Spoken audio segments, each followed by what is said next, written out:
communities. Please visit Native Roots Radio Network on Patreon and donate if you can. That's Native Roots Radio Network on Patreon. Pinigigi, and thank you for your support. The city of Minneapolis is now on Native Roots Radio with Minneapolis AIR. AIR stands for American Indian Relations. Guest host Christine McDonald talks to people about important things affecting the city's Native communities. Minneapolis AIR dives into topics like public safety, public health, elections, and so much more.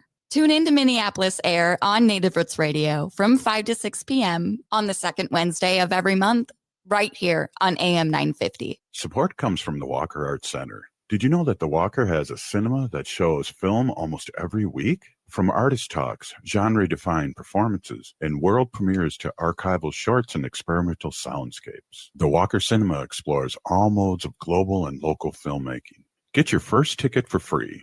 Visit walkerart.org/cinema to learn more. See you at the movies. walkerart.org/cinema to learn more. Your heart beats for generations. Your heart is so many things. It beats all the time, and it works very hard to keep you moving through your day, keeping your thoughts clear. It's the most important organ in your body. Every beat of your heart tells a story of love, resilience, and hope. Taking care of your heart means creating more moments with the ones you cherish. Learn more at hennepin.us/heart-beats.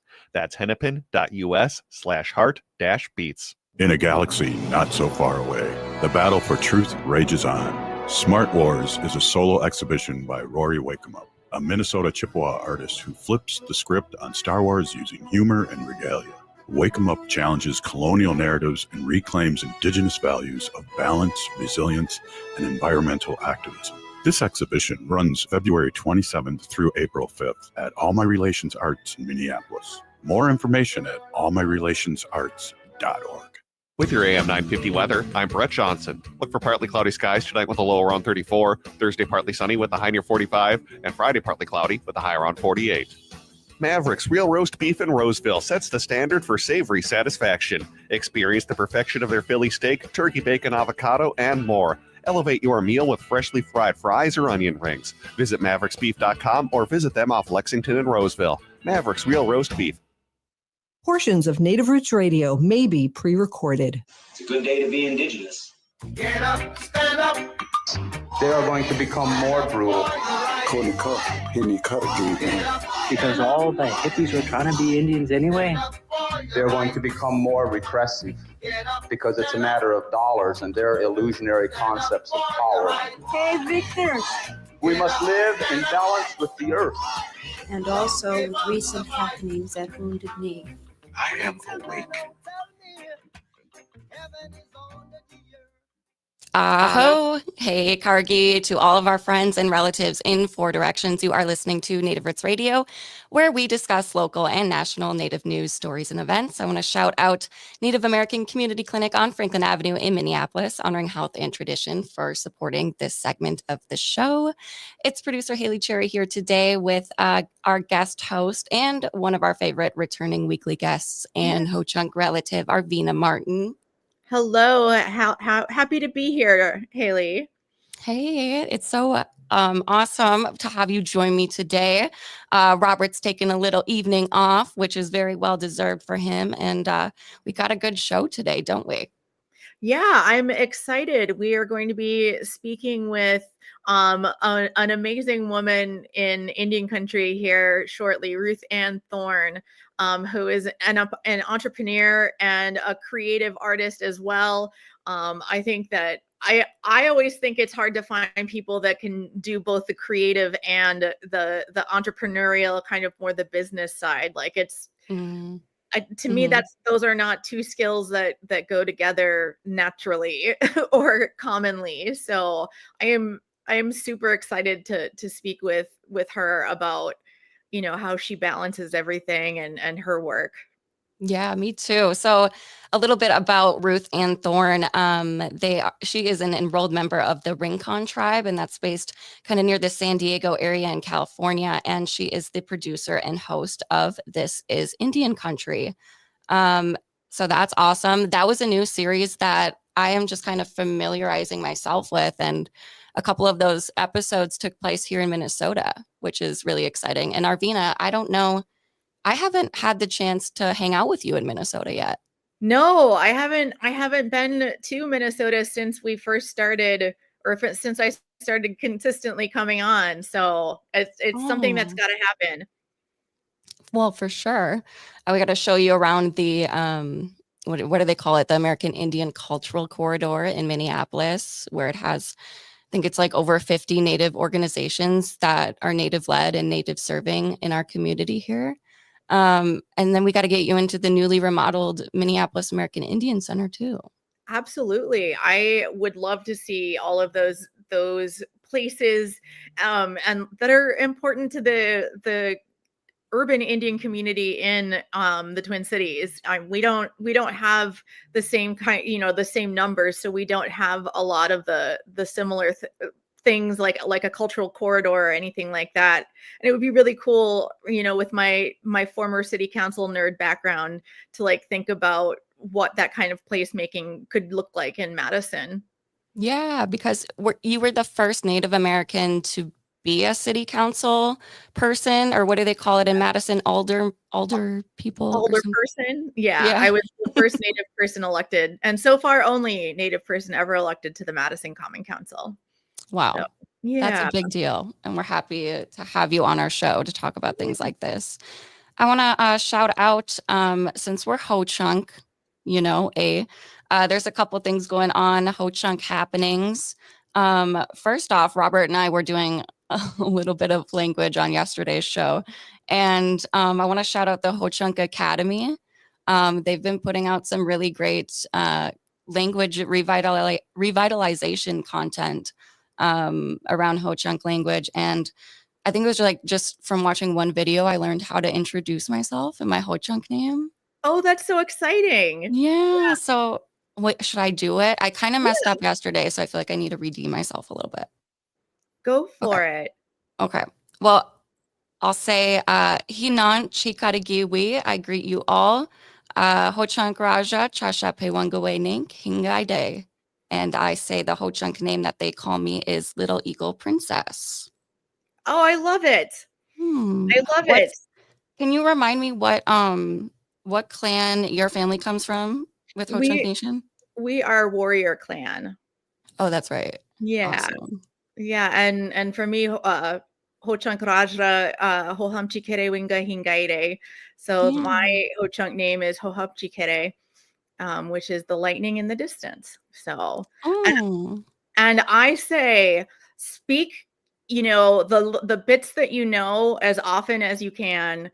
Every time you try to, every attempt that you make to say our language and speak in our language, I feel like it's a blow to colonialism. It's a blow to all those people that wanted to take it away from us. And we're still trying to get it back.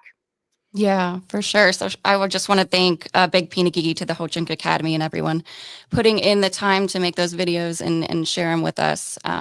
Really appreciate it. While we're on the topic of Ho Chunk Nation, they have their Founders Day powwow coming up, I think, in March. Yeah, well, it is March 29th.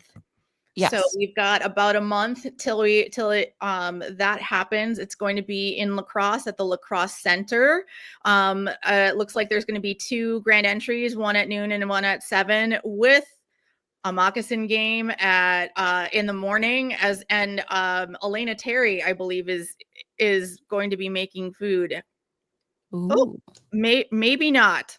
Oh no. Okay. I thought I saw something. I don't want to commit Elena Chef Terry because she's got plenty going on. And I thought I saw it on oh wait, yes, it does say meal at 5 p.m. featuring Elena Terry and wild berries. So okay. So okay, cool. Well, I wanted to ask you this, I think last Wednesday, or maybe it was a couple Wednesdays ago. Do you dance? Do you dance when you go to the Ho Chunk powwows? I do. I am a traditional Ho Chunk dancer, so the scrub style dance that people see frequently. For those of you who are not familiar with our dance, You can look that up, or Ho Chunk traditional. And I wasn't a traditional dancer growing up. I was a shawl dancer, a fancy shawl dancer.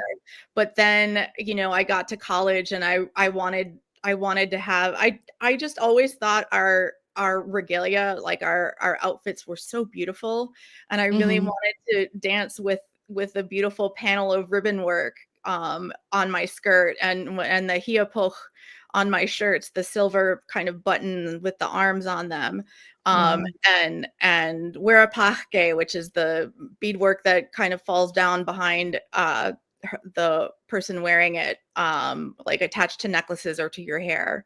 Oh, beautiful. So, yeah. So I'm not really, I'm not a competitive dancer, and, but I like to dance again, because it's the same kind of thing, stuff that they tried to take away from us. And I don't have to be a good dancer, but I'm out there, and it makes me happy, and makes me feel like I'm doing something positive besides just getting out and being active and moving.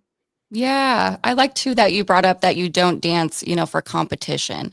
And I think that's kind of been, a little bit more of a change in recent years, and that might be a thing that's holding people back, people who don't know how to dance, or people who are reconnecting to their culture. When you bring in the competitiveness of it, it kind of takes away the joy. And the main reason behind it is you're dancing for your ancestors and those that can't be there, or who couldn't do it before.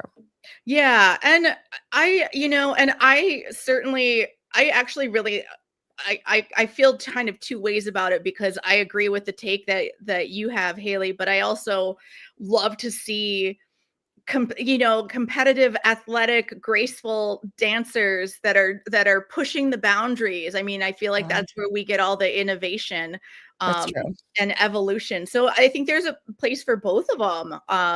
Honestly, but I stick to the watching spectator side when it comes to competitive dancing. Yeah, I mean, it is very entertaining, and it's beautiful to watch those competitive competitions. I don't know about me personally, maybe one day. But yeah, I know we got about less than 30 seconds left. So we're going to take a break, and you're listening to Native Roots Radio, and we're going to be back with Ruth-Ann Thorn and Arvina Martin. Stay with us. We are Alusa Nation. Activism in the 21st century takes many forms. For Minnesota Chippewa artist Rory Wakeup, it's Funktivism. He uses humor, satire, and regalia to challenge social and environmental injustice. Smart Wars is Wakeup's latest solo exhibition. It's a bold mix of Indigenous heritage with modern commentary. Through his multimedia art, Wakeup challenges perceptions and sparks conversations about Native resilience, climate action, and truth-telling. See Smart Wars at All My Relations Arts in Minneapolis, February 27th through April 5th. Details at allmyrelationsarts.org. Do you have a vehicle you no longer need? Are you a little cash-strapped? Rudy Luther Toyota will pay you for your used vehicle. It's really simple. Head to rudyluthertoyota.com, answer a few simple questions, and Rudy Luther Toyota will get you an instant offer. Then they will set up an appointment, and after a quick verification, they will handle all the paperwork and coordinate getting you your check. It's that simple. It's a fast way for you to get rid of the vehicle you no longer need, putting money in your hands. For more information, head to rudyluthertoyota.com. That's rudyluthertoyota.com. Support for Native Roots Radio comes from the Walker Art Center, an art space that's more than the spoon and cherry. Galleries celebrate contemporary visual art, including Indigenous artists like Edgar Heap of Birds, Cheyenne and Arapaho Nation, and Jim Demini, Ojibwe. Additionally, films screen in the cinema, and performances are shown on stage. Free every Thursday night and free every day for members and citizens of tribal nations. Learn more at walkerart.org. Again, that's walkerart.org. The city of Minneapolis is now on Native Roots Radio with Minneapolis Air. AIR stands for American Indian Relations. Guest host Christine McDonald talks to people about important things affecting the city's Native communities. Minneapolis Air dives into topics like public safety, public health, elections, and so much more. Tune in to Minneapolis Air on Native Roots Radio from 5 to 6 p.m. on the second Wednesday of every month, right here on AM 950. Hi, I'm Ricky Bedlock of Leonard Skinner, and you are listening to Native Roots Radio right here.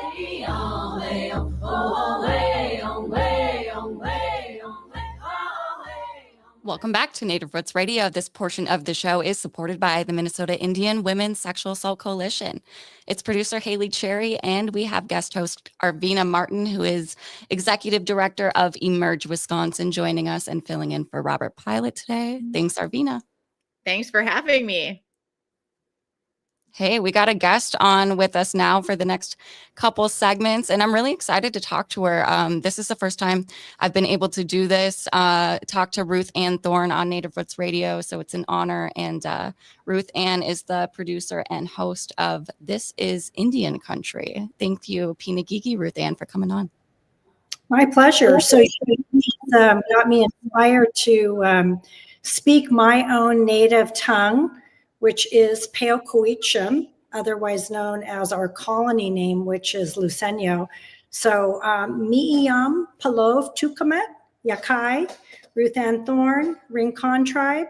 So I said, good afternoon to you beautiful people. And I'm working on it. That's my commercial. And I was a big fail in language class. You can ask my dad, but I need to go back. It'll be there for you waiting, and it'll be happy to see you return. Yeah, it's interesting, as Indigenous people, our language and the way that we communicate, a lot of people don't know is, at least for our tribe, and I think for most, is verbal. So we didn't have a written language. And I think it's really interesting when we are in language class, now you kind of follow along with the actual, written language, the best way that they can translate it. Sometimes I think it's better to just listen to it, because when I'm trying to read it with all of the little dots and everything on there, I get really confused. But if I just listen, it's amazing how that generational memory in our gene pool, it just kind of comes back. Absolutely. That's a lovely way to think about it too, is it being this generational knowledge that is in your brain and in your heart somewhere, and it just needs to be triggered to kind of unlock it. I think that's a really beautiful way to think about it. Thank you. Yeah, I think so too. And I was saying too, with the Ho Chunk Academy and just learning Ho Chunk and being able to listen to those videos and hearing it playback is kind of like a similar learning experience that I have too, Ruth-Ann, and kind of hearing it, you're able to hear the pronunciation and kind of spell it out how it sounds to you. And that's helped me learn as well. And then also, yeah, I think it does kind of re-trigger that language memory, because in the end, I'm able to, I think, pronunciate our Ho Chunk words a little bit better just by hearing it too. Well, I think that it's something we don't think about every day, but when you think about the fact that we've inherited, our height, our eye color, our skin color, we've also inherited within that, cellular level, the memory. And I think that's also why we also have unfortunately inherited this generational trauma, because within the cell layers, within our nervous system, all of everything that makes us up. And when we talk about as Native people that we honor our ancestors and we're here because of our ancestors, that is an actual truth, that all of the cells that are in our body are all as a result of thousands of years of being on this land. And so we are also very much in touch with the land itself, because when our physical bodies have gone into the earth, especially places that we've resided for thousands of years, our DNA actually can communicate with that ground itself, because our ancestors have been buried there. So it's really interesting when you start to look at the way that we think as Native people and our connection to the earth. Science is now showing that this is actually a scientific idea. It's not a spiritual one. So I just find that to be so fascinating. And I think that there's going to be, and maybe not too soon, given the way the state of federal grant money being distributed is, but I think that we are going to learn that a lot of our stories and a lot of our beliefs and traditions are going to be borne out in science. I mean, you see, when Australia had those fires in 2020, they found that land that was managed according to traditional Aboriginal, ways were in far better shape than those that were using standard westernized fire science. Our beliefs, our traditions have value, and I just know that science is going to bear that out someday. And I think it's actually happening now. So my show that I produced, which by the way started in Minnesota. Ooh, Minnesota Makoche. I give you ladies a little background. So I come from an art background, and I had attempted, to create a film series called Art of the City. And Art of the City was born out of the idea that a lot of the times when a great artist is here, they don't really get to tell their own story from their own voices. And this series was native and non-native. It was just really famous artists. I'd go into a city that they had lived in a really long time. And part of the idea was to think about if they had lived somewhere else, if their artwork would look differently.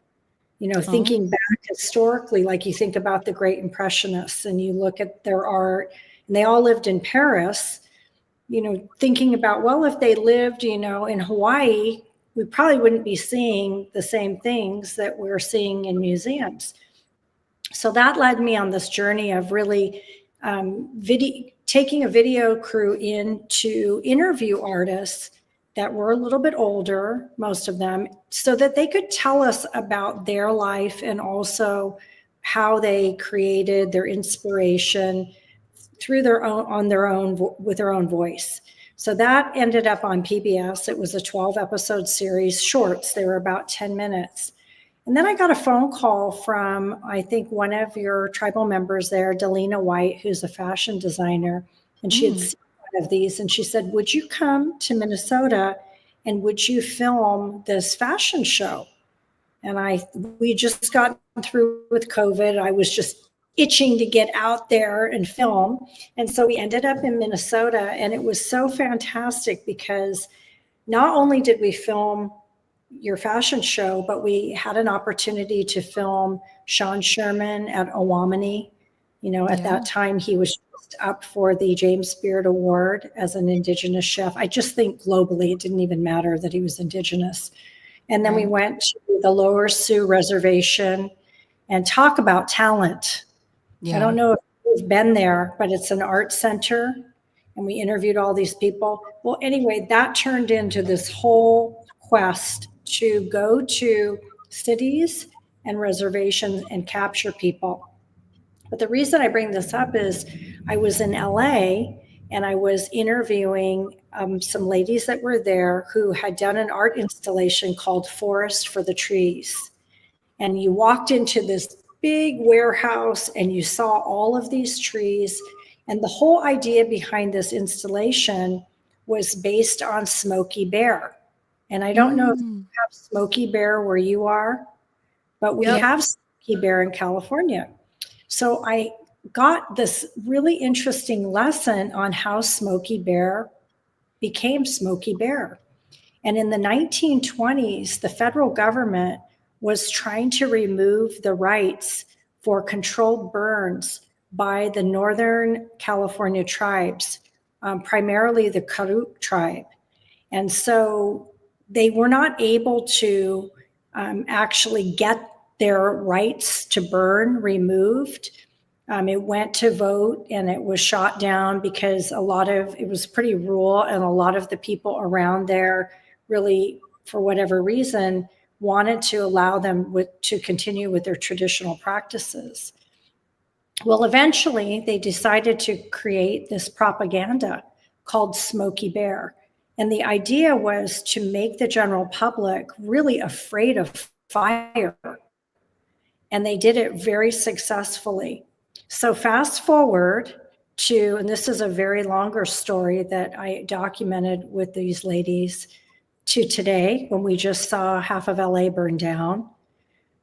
There has never been in the history of California fires that burned like this until they removed the rights of the tribes to control burn. And in the whole history, these tribes had the ability to talk to the trees and understand where to burn. And unfortunately, a lot of that wisdom has been lost. But that goes back to what you're talking about with the science, is that here it is. Yeah, we figured it out, and have been knowing about it. And where can people watch those films? Your series. So if you don't have FNX, if you go to First Nations Experience, they just got a grant for a global streaming app that you can download, just like you download Netflix. It's free, and it has incredible Native content there. That's really exciting. Thank you for sharing, and for that plug. I'm going to have to go download that. Me too. Well, maybe we can do that in the next break here, because we're going to take one. It's Haley Cherry, producer for Native Roots Radio, with Arvina Martin, executive director of Emerge Wisconsin, and today's guest host with our guest, Ruth-Ann Thorn, host and producer of This is Indian Country. We'll be right back. Stay with us. Nation. In a galaxy not so far away, the battle for truth rages on. Smart Wars is a solo exhibition by Rory Wakemup, a Minnesota Chippewa artist who flips the script on Star Wars using humor and regalia.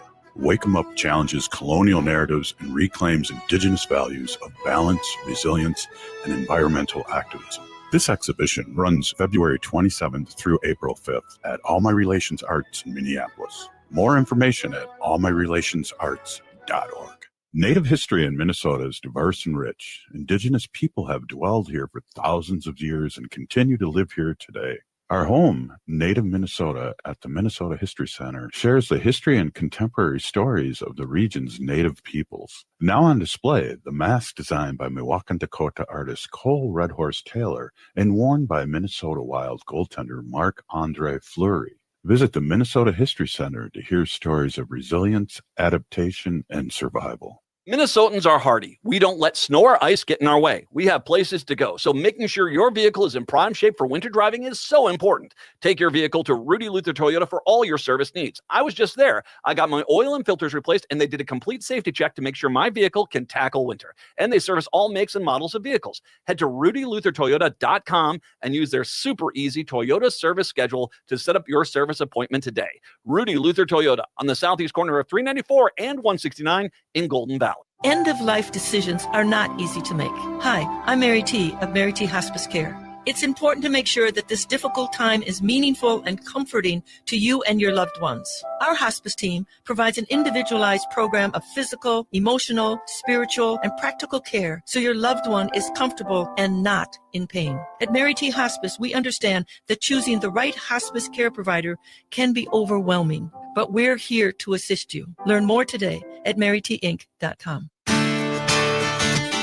Greg Bakken here. Like you, I love good, fresh, delicious food. So I want to tell you about this treasure in Roseville called Maverick's Real Roast Beef. Maverick's has the best roast beef sandwiches I've ever had. Made fresh every order. Add fries or onion rings dropped in the fryer when ordered, and you have a winning combination.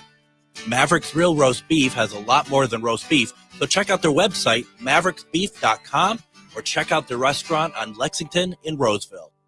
AM 950, the progressive voice of Minnesota. The city of Minneapolis is now on Native Roots Radio with Minneapolis AIR. AIR stands for American Indian Relations. Guest host Christine McDonald talks to people about important things affecting the city's Native communities. Minneapolis AIR dives into topics like public safety, public health, elections, and so much more. Tune in to Minneapolis AIR on Native Roots Radio from 5 to 6 p.m. on the second Wednesday of every month, right here on AM 950. Reading can help manage stress and anxiety during these chaotic Trump years. If you're craving something lighter, check out Next Chapter Booksellers' new fiction tables. Explore their collection of Japanese and Korean healing fiction. They're cozy, whimsical stories filled with magical cats, quaint cafes, and more. Or if you're in the mood for something more intense, check out their upsetting shelf, filled with the strangest and most surreal novels you'll find anywhere. So have Next Chapter Booksellers help you keep your sanity over the next 4 years. More at nextchapterbooksellers.com. With your AM 950 weather, I'm Brett Johnson. Look for partly cloudy skies tonight with a low around 34, Thursday partly sunny with a high near 45, and Friday partly cloudy with a high around 48.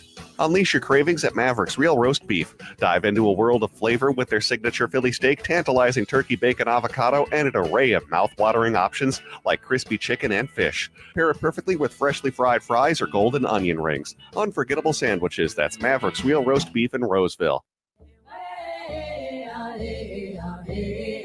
Hi, I'm Jane Fonda, and you're listening to Native Roots Radio. This portion of the show is supported by Native American Community Development Institute, or NACD, in Minneapolis.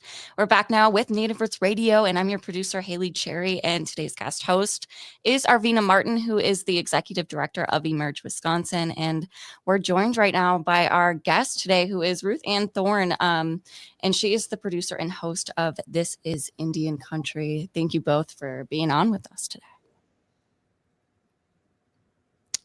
Oh, Arvina. Oh, yeah. Hey. I had to check and make sure I had unmuted myself. So Oh, yeah. No, I that's was good. muted. That's good. I forget to do that sometimes myself. Yeah. Yeah. Well, I would love to hear a little bit from you, Ruth-Ann, about where you come from and your tribe. Well, I am actually right now in downtown San Diego, and our tribe is the Rincon Band of Luiseño Indians. We are located 45 minutes northeast of downtown San Diego. And we've been there since the inception of the reservation, which was in the mid-1800s. San Diego has a really interesting history because a lot of people don't know San Diego has more tribes in San Diego County than anywhere else in the United States. So we have 18 federally recognized tribes, and mine happens to be one of them. So we share the kind of the territories with the Kumeyaay Nation, Digueño, Cupeño, and then Luiseño. Those, of course, are all the names that the Spaniards gave us. But our actual tribe is Pale-Coichin people, and we are the people of the West. Mm. I was going to say 18 tribes in one county. We only have 11 tribes in Wisconsin as a state. That's an incredible amount and diversity, I imagine, too, amongst each community. There is. I mean, there are things that set us apart. There are things that bring us together. I believe that, back when there were no borders, we even have relatives that go all the way down to Mexico and to Baja, because we pretty much were coastal people. So when the colonies came to take our land, and keep in mind, a lot of people don't really think about the fact, we have this idea, even for our own selves as Native people, that the colonies showed up and we had never seen anybody from a different land. But we had traded with people for thousands of years peacefully, coast to coast, and even where you guys are, there were trade routes. We were a country like any other country. And, some of the archaeologists have even said that there were 100 million Native people on this northern continent before we were actually overtaken. So when I talk about when the Spaniards came, it wasn't like they had only been here one time. We were trading with people from Hawaii, from the Hawaiian Islands.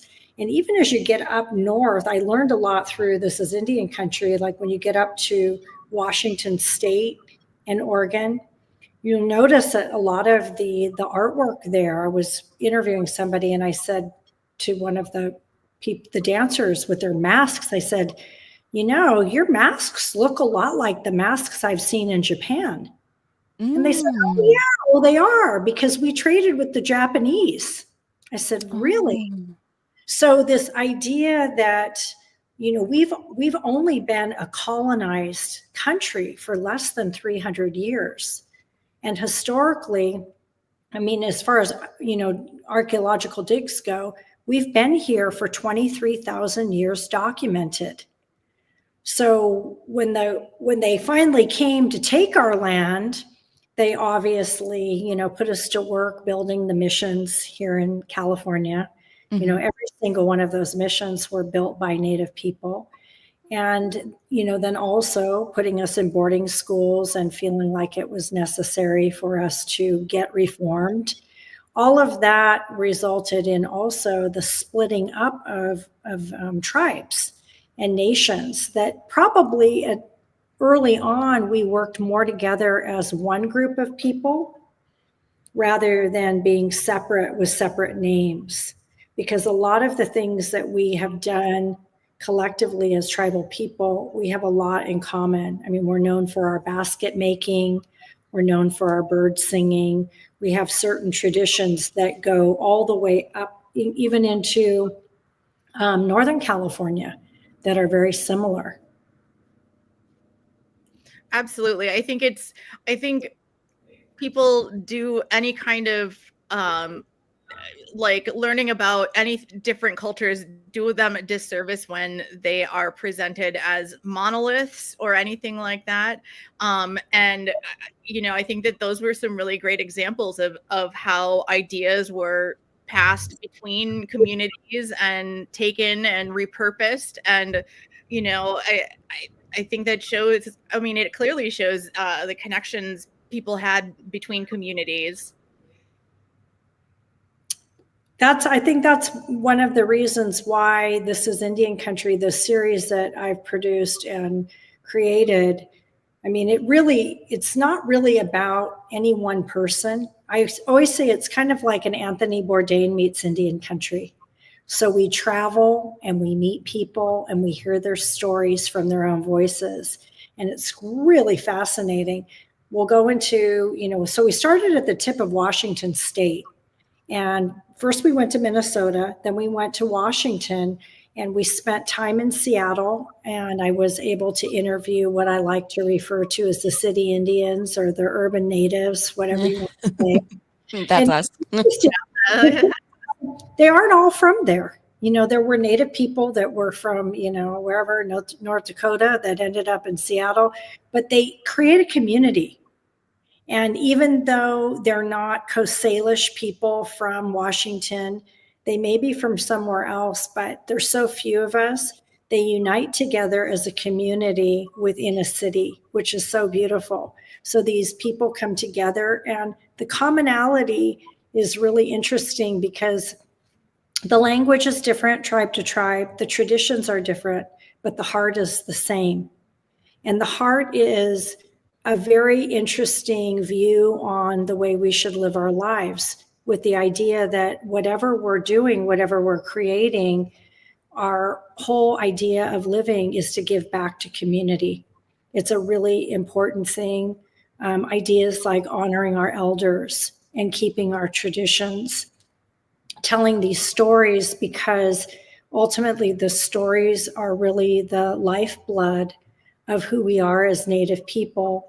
And they always go back to those ideas of community and taking care of each other.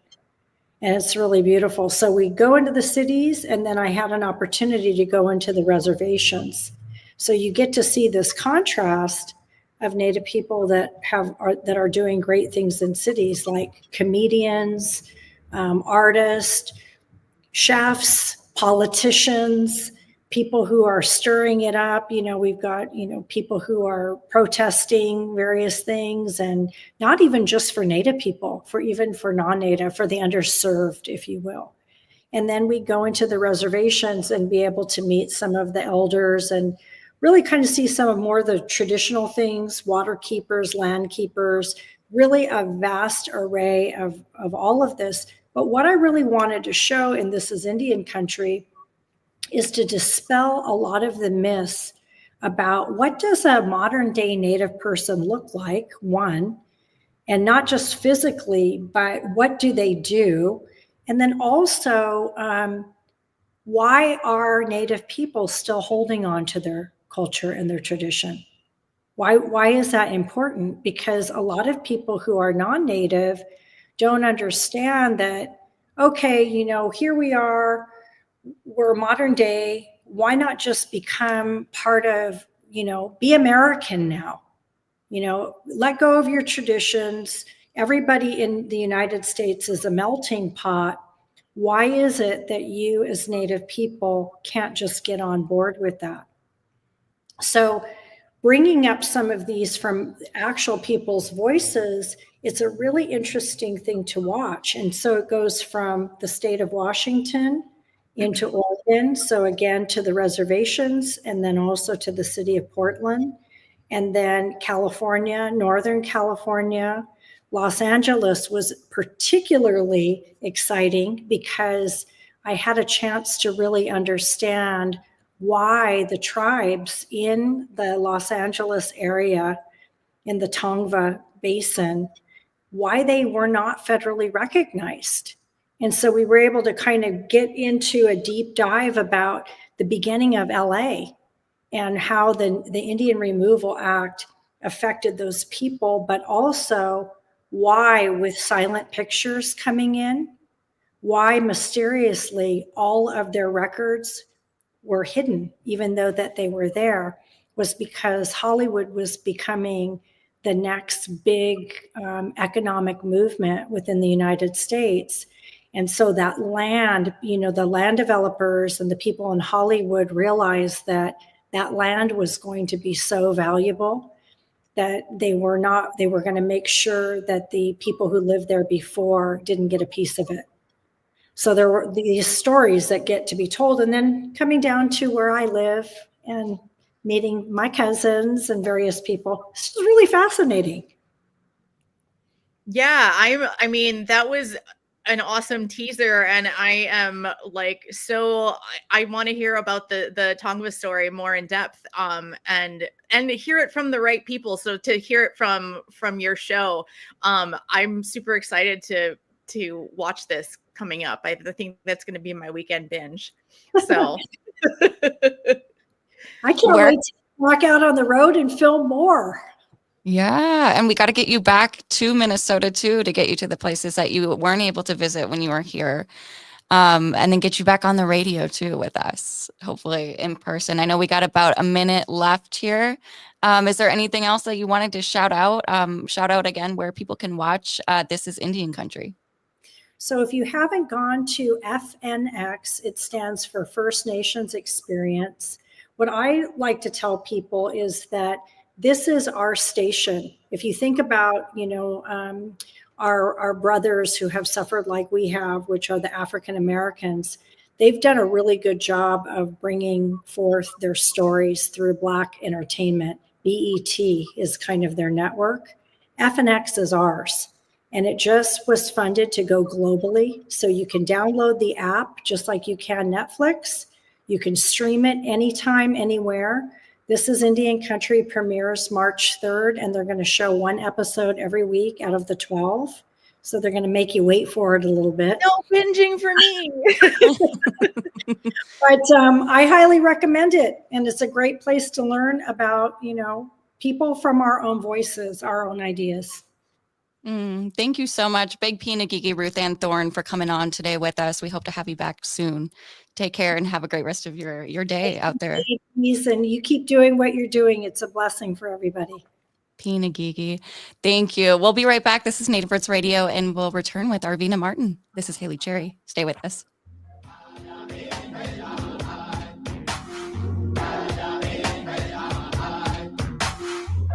are Nation.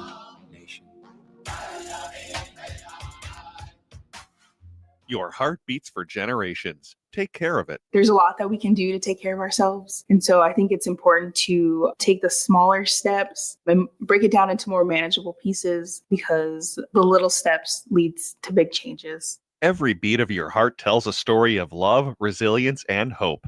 For Indigenous women, taking care of your heart means creating more moments with the ones you cherish. Let's protect that story. Learn more at hennepin.us/heart-beats. The city of Minneapolis is now on Native Roots Radio with Minneapolis AIR. AIR stands for American Indian Relations. Guest host Christine McDonald talks to people about important things affecting the city's Native communities. Minneapolis AIR dives into topics like public safety, public health, elections, and so much more. Tune in to Minneapolis AIR on Native Roots Radio from 5 to 6 p.m. on the second Wednesday of every month, right here on AM 950. Support comes from the Walker Arts Center. Did you know that the Walker has a cinema that shows film almost every week? From artist talks, genre-defined performances, and world premieres to archival shorts and experimental soundscapes, the Walker Cinema explores all modes of global and local filmmaking. Get your first ticket for free.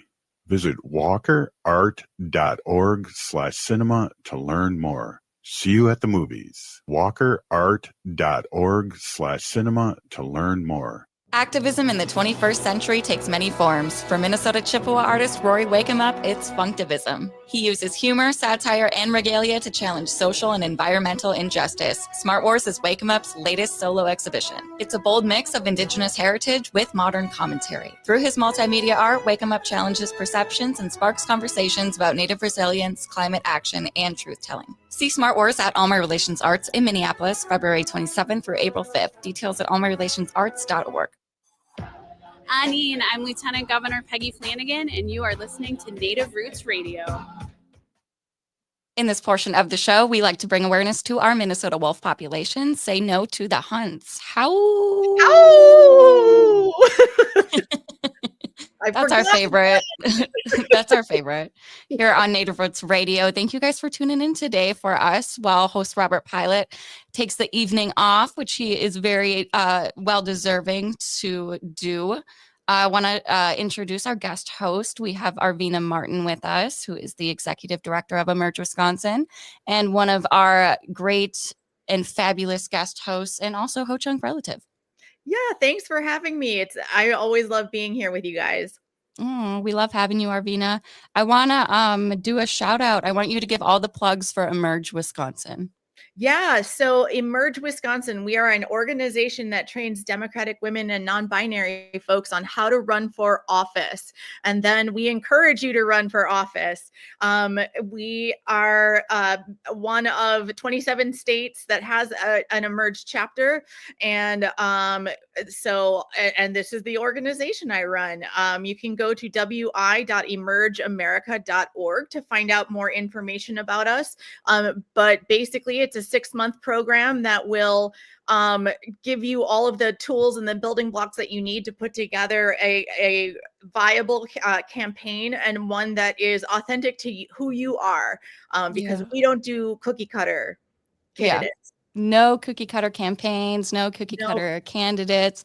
Who are some of the alumni that have come out of Emerge? Well, we were actually founded by a group of women out in San Francisco who had worked to get a woman elected to be district attorney out there. And that woman happened to be Kamala Harris. So we like to refer to her as our first alum.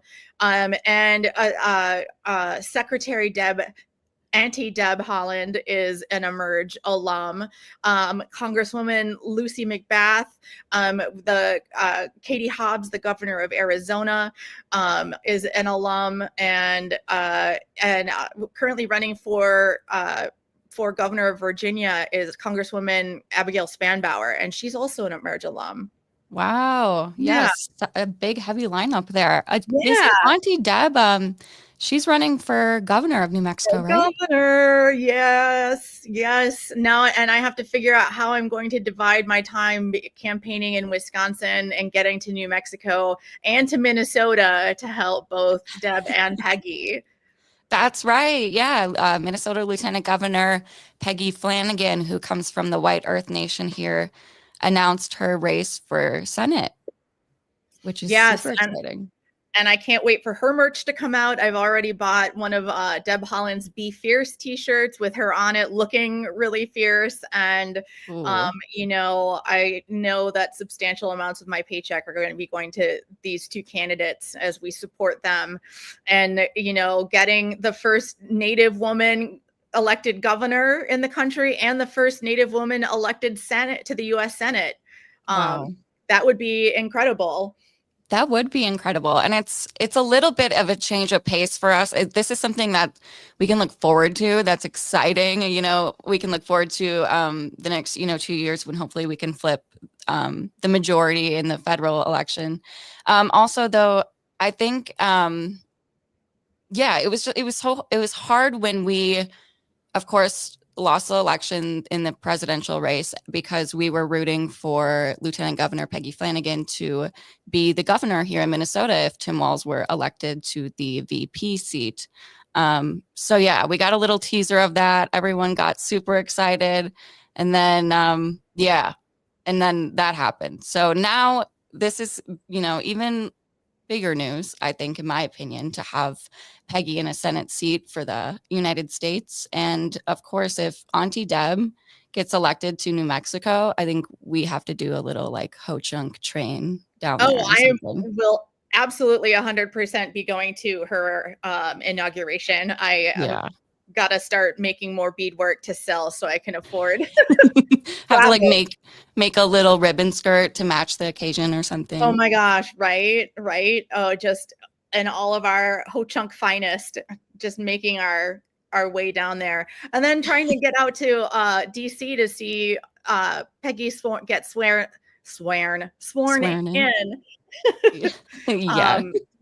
So two hugely historic events that could potentially happen in the same night, which is really exciting. Yeah. Well, I don't know how I can be in two places at once, especially two different states, but right. We'll try. Maybe one will be virtual and the other will be in person. Yeah, exactly.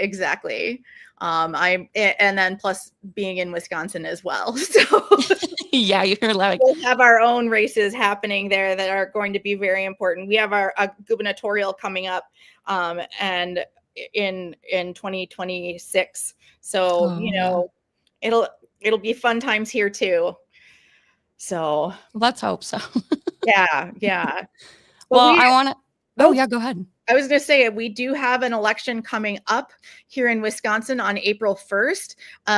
2 statewide elections.